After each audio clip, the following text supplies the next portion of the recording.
बस में एक मेहनतकाश लड़की चढ़ी हुई थी जिसके पास किराया देने के पैसे नहीं थे। कंडक्टर उससे बार बार टिकट मांग रहा था और वह हाथ जोड़कर कुछ समझाने की कोशिश कर रही थी। पूरी बस में बैठे लोग उसे घूर रहे थे। कोई हंस रहा था, कोई ताने मार रहा था, कोई लोग बार बार मुड़कर उसी की तरफ देख रहे थे। मुझे समझ नहीं आ रहा था कि असली बात क्या है। जैसे ही मैं बस में चढ़ी, मेरी नज़र उस लड़की पर पड़ी। उसके चेहरे पर घबराहट साफ दिखाई दे रही थी। उसकी आंखों में डर था। इतने सारे अजनबी लोगों के बीच वह खुद को बहुत असहाय महसूस कर रही थी। तभी मेरी नज़र उसके पैरों पर गई और मैं चौंक गया। वह एक पैर से दिव्यांग थी। उसका एक पैर नकली था और वह मुश्किल से खड़ी थी। बस के झटकों से उसका संतुलन बार बार बिगड़ रहा था। साफ लग रहा था कि खड़ा रहना भी उसके लिए आसान नहीं था। फिर भी वह किसी से उलझ नहीं रही थी। चुपचाप सब सह रही थी। मुझे उसकी हालत देखकर बहुत दया आई। मैंने कंडक्टर से कहा, भाई आराम से बात करो, क्या परेशानी है? कंडक्टर मुझे पहचानता था क्योंकि मैं रोज उसी बस से आता जाता था। उसने कहा, इसके पास टिकट के पैसे नहीं हैं, फिर भी बस में बैठी है, या तो पैसे दे या नीचे उतर जाए। मैंने जेब टटोली, मेरे पास कुछ 300 रुपये थे। अपना टिकट मैं पहले ही ले चुका था और बाकी पैसे से दिन भर का गुजारा करना था क्योंकि मैं बिना नाश्ता किए घर से निकला था। फिर भी मैंने कहा कि इसका टिकट मैं दे देता हूँ, आप इसे बैठा दीजिए। बस में बैठे कुछ लोग हंसने लगे। किसी ने ताना मारा कि खुद के पास पैसे नहीं और दूसरों का एहसान कर रहा है। किसी ने कहा कि शाम तक खुद भूखा घूमेगा। मैंने किसी का बात का जवाब नहीं दिया। कंडक्टर ने मेरा और उसका टिकट काट दिया। वह जाकर सीट पर बैठ गई। उसने मेरी तरफ देखा और धीरे से धन्यवाद कहा। बस आगे बढ़ गई, लेकिन लोगों की फुसफुसाहट जारी रही। मुझे थोड़ा बुरा लगा।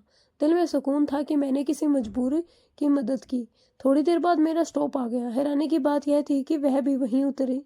उतरते समय उसने फिर धन्यवाद कहा और अपने पर्स से एक छोटा सा कागज निकालकर मुझे दिया। मैंने पूछा, ये क्या है? उसने कहा, जब बहुत मजबूर हो जाओ और कोई रास्ता ना दिखे तब इसे खोलना। मैंने मुस्कुराकर वह पर्ची जेब में रख ली और अपने काम पर चला गया। उस दिन मुझे बहुत भूख लगी थी। मैं जिस दुकान पर काम करता था वहां बेरिया उठाकर ट्रक में डालनी पड़ती थी। काम बहुत कठिन था। थोड़ी ही देर में शरीर दर्द करने लगा। तभी एक बड़ी गाड़ी आई और कुछ लोग खाने के डिब्बे बांटने लगे। मुझे भी बिरयानी का एक डब्बा मिला। मैंने हाथ धोकर खाना शुरू किया और मन ही मन भगवान का शुक्रिया अदा किया। शाम को दिहाड़ी लेकर मैं घर लौटा। घर में माँ और बहन मेरा इंतजार कर रही थी। हमारा घर कच्चा था और अक्सर बिजली नहीं रहती थी। माँ हाथ से पंखा झल रही थी और बहन सिलाई कर रही थी। मैंने मन ही मन ठान लिया कि एक दिन इन्हें हर खुशी दूंगा। उस रात मुझे नींद नहीं आई। बस वाली लड़की का चेहरा बार बार आंखों के सामने आ रहा था। जब मैं रखी पर्ची याद आई, लेकिन मैंने उसे नहीं देखा। दिन गुजरते गए, कभी काम मिलता कभी नहीं।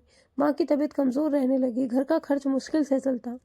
कई बार एक वक्त का खाना भी नहीं बन पाता। मैं अपनी भूख छिपा लेता, लेकिन माँ और बहन को भूखा नहीं देख सकता था। लगातार मेहनत से शरीर टूटने लगा। एक दिन भारी बोरी उठाते समय पेट में तेज दर्द उठा और मैं वहीं बैठ गया। मालिक ने डांट दिया और कुछ दिनों बाद मुझे काम से भी निकाल दिया। उस दिन मैं खाली हाथ घर लौटा। घर की खामोशी बहुत भारी लग रही थी। हफ्तों तक काम की तलाश में भटकता रहा, लेकिन कहीं स्थायी काम नहीं मिला। माँ को तेज बुखार हो गया और दवा के पैसे भी नहीं थे। मैं अंदर से टूट गया। उसी दिन पुरानी फाइलें देखते समय एक पीला कागज नीचे गिर गया। वही पर्ची। मैंने कांपते हाथों से उसे खोला। उस पर एक नाम और पता लिखा था। अब मेरे पास खोने को कुछ नहीं था। फटे जूते पहनकर मैं उसे पते की ओर चल पड़ा। वह इलाका शहर का अमीर हिस्सा था। चौड़ी सड़कें, बड़े बड़े घर, ऊंचे गेट। में खुद को बहुत छोटा महसूस कर रहा था। फिर भी हिम्मत करके घंटी बजाई। गार्ड ने पर्ची देखी और मुझे अंदर जाने दिया। अंदर सुंदर बगीचा और विशाल बंगला देखकर मैं हैरान रह गया। मुझे एक बड़े हॉल में बिठाया गया। थोड़ी देर बाद व्हील चेयर की आवाज़ आई। मैंने देखा, वही लड़की सामने थी। वही चेहरा, लेकिन अब आत्मविश्वास से भरा। उसने मुस्कुराकर कहा, मुझे पता था तुम एक दिन जरूर आओगे। मैं स्तब्ध रह गया। उसने बताया कि उस दिन बस में जो हुआ वह उसके पिता की परीक्षा थी। उसके पिता बहुत बड़े उद्योगपति थे और चाहते थे कि वह लोगों की असलियत पहचाने। सैकड़ों लोगों में से सिर्फ मैंने मदद की थी। उसने कहा, मुझे अपनी कंपनी के लिए एक ईमानदार इंसान चाहिए। डिग्री से ज्यादा मुझे तुम्हारा दिल पसंद आया। उसने मुझे मैनेजर की नौकरी की पेशकश की और माँ के इलाज तथा घर के खर्च का इंतजाम करने को कहा। मेरी आंखों से आंसू बह निकले। कुछ ही महीनों में जिंदगी बदल गई। माँ ठीक हो गई। बहन के चेहरे पर मुस्कान लौट आई। कच्चे घर की जगह पक्का मकान बनने लगा। वह पूरी लगन से कंपनी में काम करने लगा। वहाँ इंसानियत को सबसे ऊपर रखा जाता था। एक दिन मैं फिर उसी बस स्टॉप पर खड़ा था। वही कंडक्टर मिला। उसने मुस्कुराकर कहा, अब तो बड़े आदमी बन गए। मैंने कहा, इंसान वही हूँ, बस हालात बदल गए। आज जब पीछे मुड़कर देखता हूँ तो समझ आता है कि उस दिन मैंने सिर्फ एक टिकट नहीं लिया था, बल्कि अपने भविष्य का दरवाज़ा खोल दिया था। इसलिए कभी किसी ज़रूरतमंद की मदद करने से पीछे मत हटो। हो सकता है वही छोटा सा कदम आपकी ज़रूरत से ज़िंदगी बदल दे। तो दोस्तों, अगर आपको यह कहानी अच्छी लगी हो तो इसे लाइक करें और चैनल को सब्सक्राइब ज़रूर करें, ताकि ऐसी ही सच्ची और प्रेरणादायक कहानियाँ आप तक पहुँचती रहें।